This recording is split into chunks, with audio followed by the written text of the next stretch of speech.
Okay, let me be a little bit clearer about what this map really means and about all of the misinformation going on about prisons. There's been a lot of response to it, so I think it bears addressing. First of all, there is no magical poison gas system installed in any prison anywhere. That would be about the dumbest thing I've ever heard of. We have seen, from time to time, prison riots that result in areas being taken over. Can you imagine if that were the case in one of these prisons? We would have known about it. Trust me, that's make-believe crap off of YouTube. Also, you're not going to have prison guards show up and just start emptying rounds into prisoners. It ain't going to happen. If shit gets that bad, they're just not going to show up for work. Yeah, hi, honey, I'd like to stay here and protect you and the kids, but I got to go down to the prison where there's a bunch of rioting guys and just start mowing them down. Talk it out. When you start to actually say it out loud, that's when it becomes stupid. But there's something here I know a lot of you haven't even thought of. Some of you have come and said, well, most prisoners aren't violent, so we wouldn't really have to worry about most of them. That's true.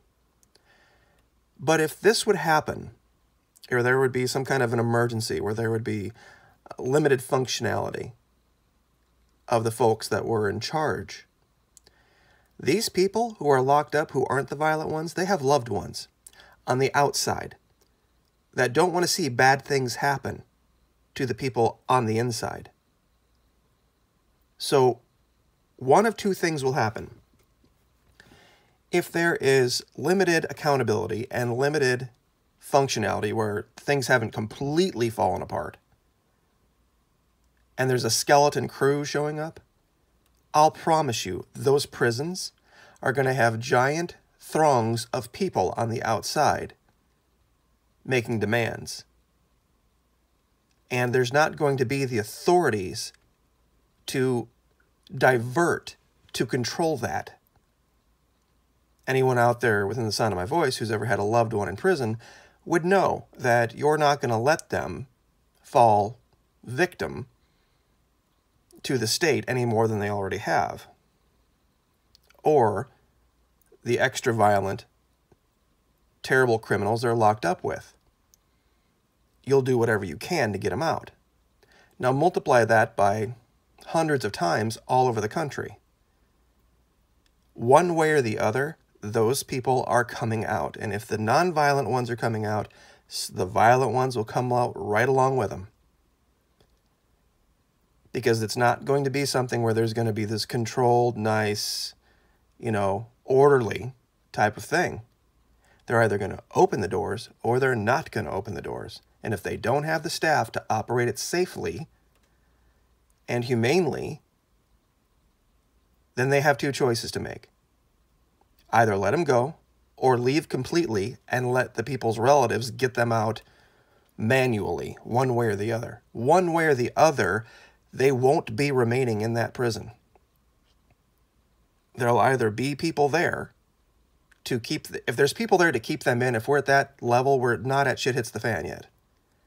If they don't have the people to keep them in there, they'll come out. If they abandon it, they're coming out. So there's no scenario in which they stay in there and shit hits the fan.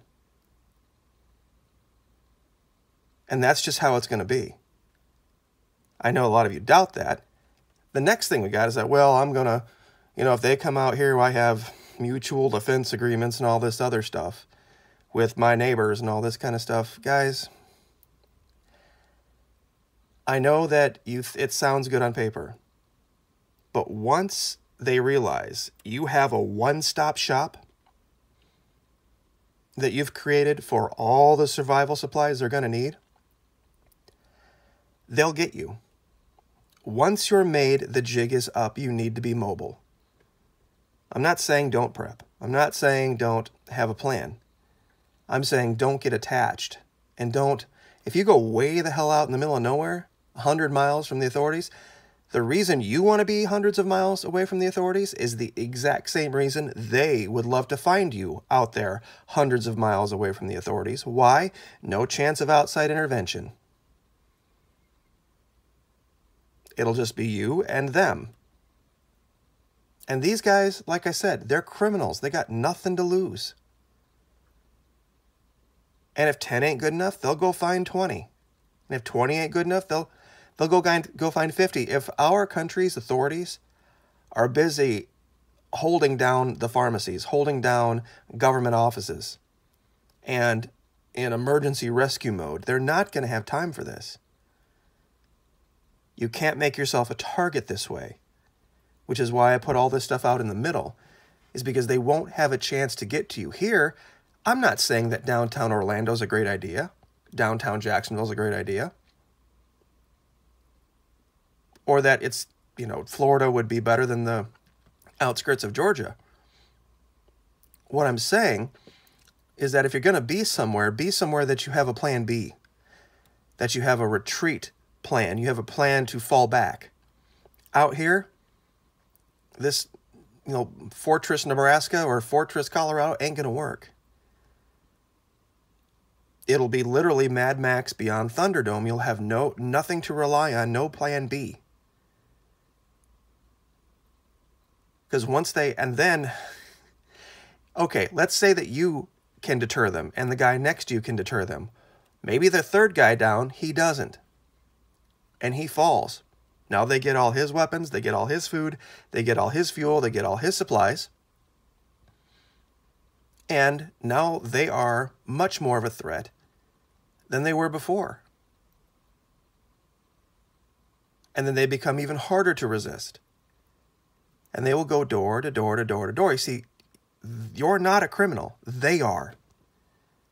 That's what they live for. That's what they do. Law of the jungle.